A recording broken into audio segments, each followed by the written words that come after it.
पंत, हम आपसे बात कर रहे हैं। ये सामान कहां से पैदा किया? हुजूर, कशाला उगाच त्रागा करताय? काळजी करू नका, हे सामान जिथून आले आहे तिकडेच परत जाणार आहे.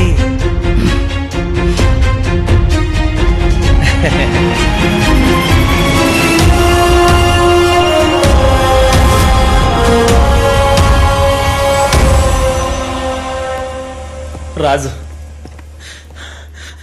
राज, अरे राज, आमसने मी सांगते घ्या राज. तू मसने मी त्या राक्षसाच्या तावडीत आम्ही जाऊ द्यायचो ना राज. राज,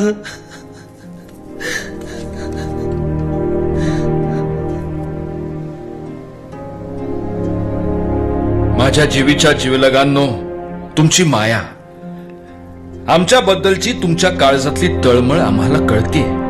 पण आई भवानीचा संकेत लक्षात घ्या. आपल्या मावळ मुलखाच्या आर्त किंकाळ्या ऐकून तिनंच हा हिरण्यकश्यपू स्वराज्याच्या उंबऱ्यावर आणून सोडलाय. आता जर आम्ही त्याला फाडला नाही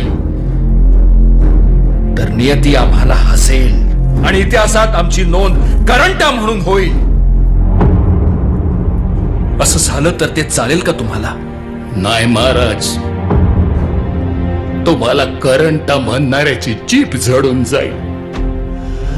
आता पातूर लई भाऊबंद सडून कुजून गेलेली पाहिली.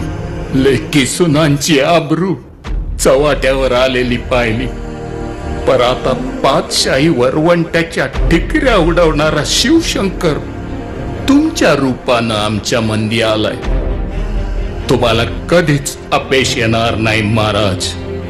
या म्हाताऱ्या डोळ्यात मला तुमचं यशच दिसतंय. या महाराज, यशवंत होऊन या.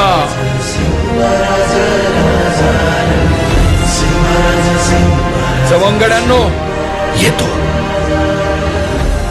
जय भवानी, जय भवानी.